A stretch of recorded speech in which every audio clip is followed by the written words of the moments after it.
Good morning, students. Welcome again in my YouTube channel. So guys, in last lecture we have discussed about the hyperconjugation. Means क्या होता है? When at least one sigma bond present at the alternate position of carbocation, carbon free radicals and pi bond, then delocalization of pi electron is take place. This is known as hyperconjugation effect. This is one of the most important effect. I have discussed the four effect. First, inductive effect. Second, resonance effect. Mesomeric effect. And last is the hyperconjugation effect. इसको हमने discuss कर चुके हैं. ठीक है. तो condition कुछ बताए थे हमने, तो उसमें कुछ कंडीशन के आगे नोट कीजिएगा. हाइपर कॉन्जुगेशन ऑफ कार्बोकेटाइन और कार्बन हाइड्रोजन फ्री रेडिकल्स. देखो कुछ पॉइंट नोट कर लो कि इन हाइपर कॉन्जुगेशन नोट है.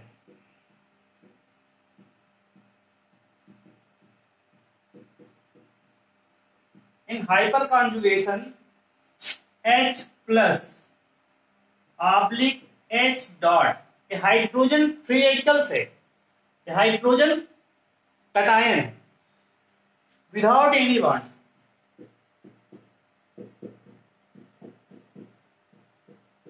Without any bond.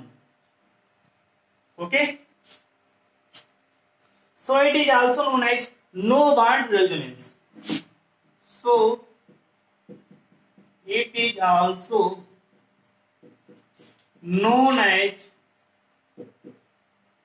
no bond resonance.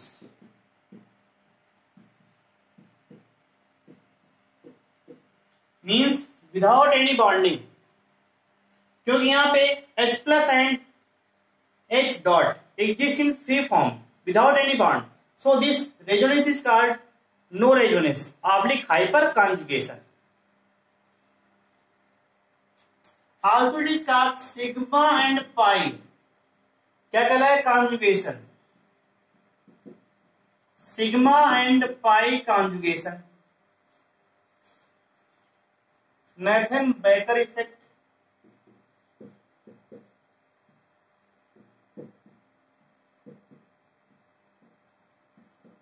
It is also known as Nathan Baker effect. एक थोड़ा सा हरी पट्टी में नोट लीजिएगा. जीवन कैसे जीना है कुछ को जरा. How to life exist of H plus oblique H dot. तुम्हारी लाइफ की बात नहीं हो रही यहाँ पे, यहाँ पे हाइड्रोजन आयन की बात हो रही है. ठीक है. So guys, hyper conjugation only takes place when, लिख लो, hyper conjugation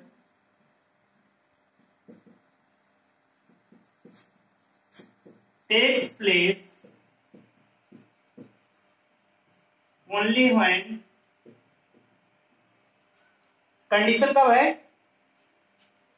eight least one alpha H.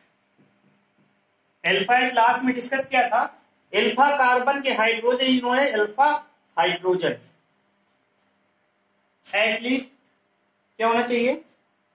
One alpha hydrogen. Alpha hydrogen present in conjugation form.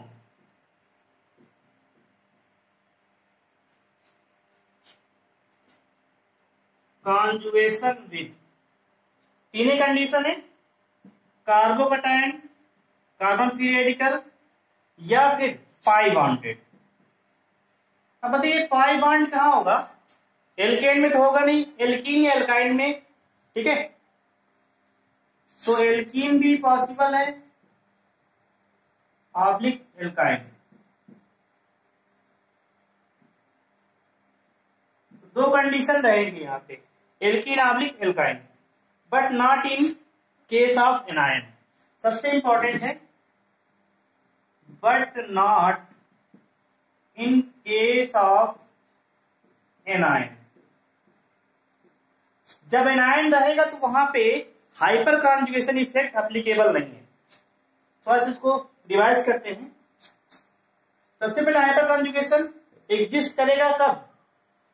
Any bond में एग्जिस्ट करता है तो इसको नो बॉन्ड रेजोनेंस बोलते हैं।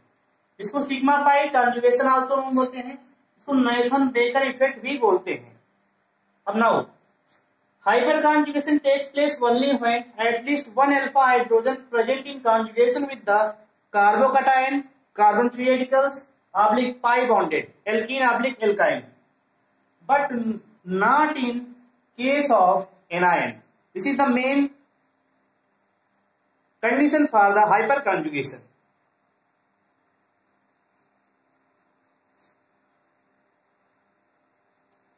कंडीशन एक और लिखो ट्रिपल स्टार के साथ। देखो, like resonance as number of hyper conjugated structure increase, like resonance number of hyper conjugated structure increase means number of hyper conjugated structure increase होंगे, स्टेबिलिटी इंक्रीज। ठीक है, स्टेबिलिटी जो होगी इंक्रीज करेगी। जो कुछ कंडीशन है इनको तुम्हें बहुत ही अच्छी तरीके से आना चाहिए। So guys come to the next point. इसको रफ करते हैं, नेक्स्ट पॉइंट पे आते हैं।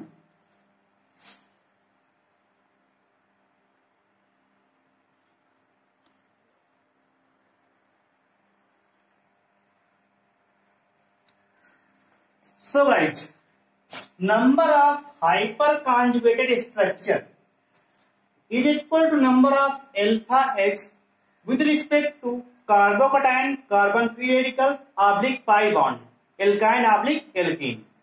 इसको तुम्हें आना चाहिए। आगे तुमको बताएंगे, अल्फा H बताया था, लास्ट लेक्चर बताया था, रिवाइज कर देंगे फिर से। So stability of molecule is depend upon the number of hyper conjugated structure means number of alpha H. Alpha H जितने ज्यादा होंगे, more alpha H more stability. Okay, which are the following do not show hyper conjugation. यहां पे hyper conjugation कौन show नहीं कर रहा है, उनको डिफाइन करना है। First, second, third, fourth, there are 6 problems. Okay, define करते हैं यहां पे। बताइए।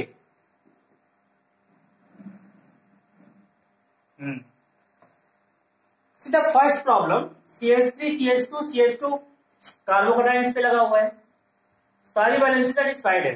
अब बताइए यहां पे इसको हम लोग नोट डाउन कैसे कर सकते हैं। अब देखो इसकी प्रॉब्लम को ऊपर सॉल्व करते हैं।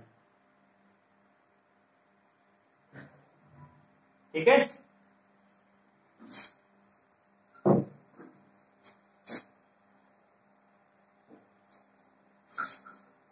लास्ट लेक्चर में हमने डिसाइड किया था कि how to recognise alpha H. So please उसको माइंड में रखना है। First CH3 CH2 CH2 carbocation, this structure can be written in this form CH3 CH H